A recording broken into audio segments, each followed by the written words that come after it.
Hello, and welcome to Leadership Trail Mix. I am Miguel Oliveira, and for the next few minutes, we'll be together looking at one of the many ingredients that compose this art and science we call people leadership. Today's episode is one of those where I talk directly to you, while actually talking to myself as I'm doing right now, about things that I'm seeing, hearing, and feeling, and that I'm learning leadership lessons from. So, here we go. Have you watched The Pitt on HBO Max?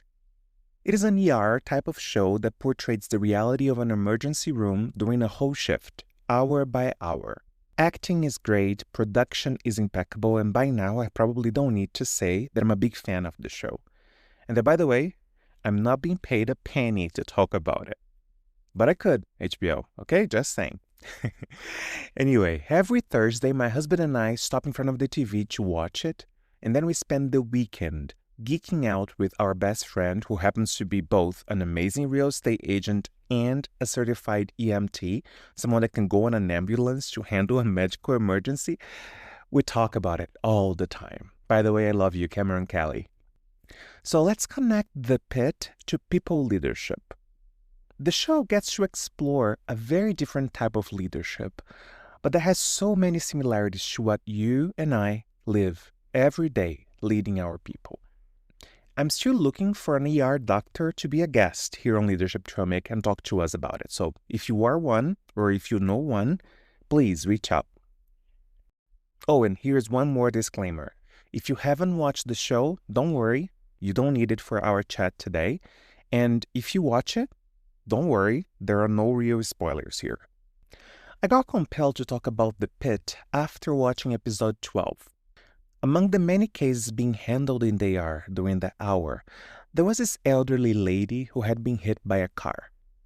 Her husband took her to the hospital, and Dr. Mohan was talking to them about the recovery journey and offering options for them to explore. That's when the elderly husband looked at her in the eyes and said something that hit me hard. He said, and here I quote, "An old person knows what it feels like to be young, but a young person doesn't know what it feels like to be old. Thank you for listening." Did it hit you too? I had never thought of it this way.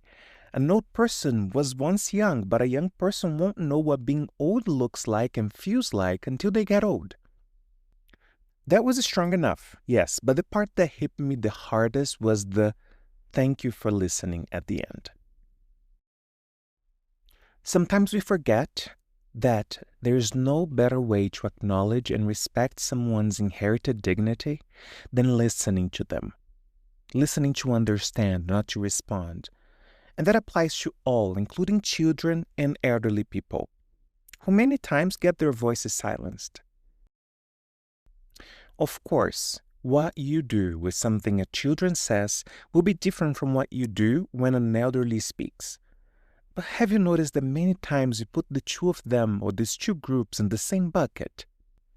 It's almost like we want to pay back all the "because I said so's" we heard as a kid when we approach a person that is older. I'm experiencing it firsthand.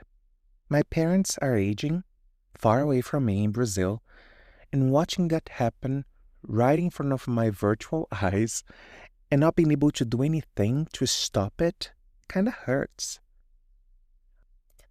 I guess Sigmund Freud, the father of psychoanalysis, was right when he said that the fragility of the body and its susceptibility to illness and death is one of the sources of civilization's discontent.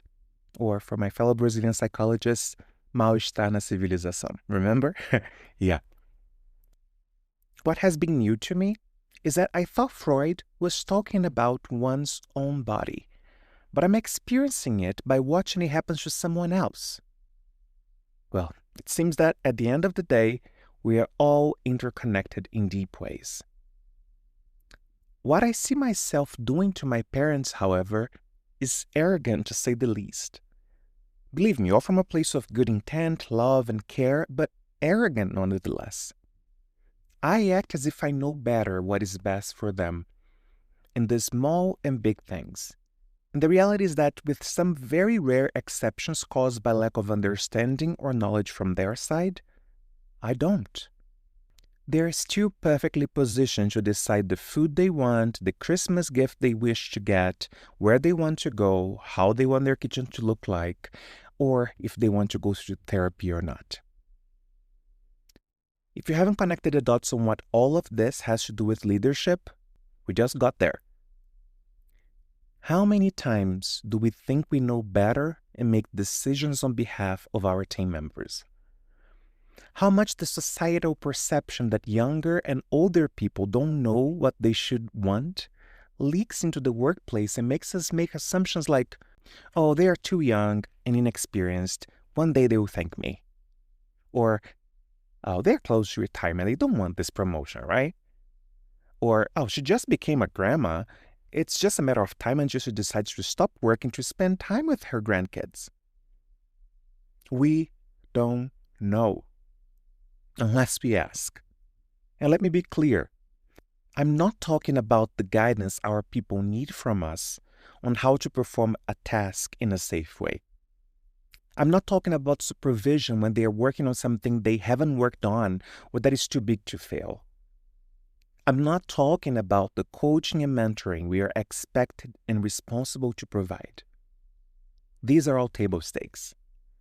What I'm talking about here and inviting us to pay attention to are decisions about someone's life or career that we make behind closed doors, informed by assumptions which tend to be contaminated by biases without ever engaging in dialogue with the person who is the subject of that decision or discussion. I recently was a panelist at an amazing and super thought-provoking event for people working in internal communications.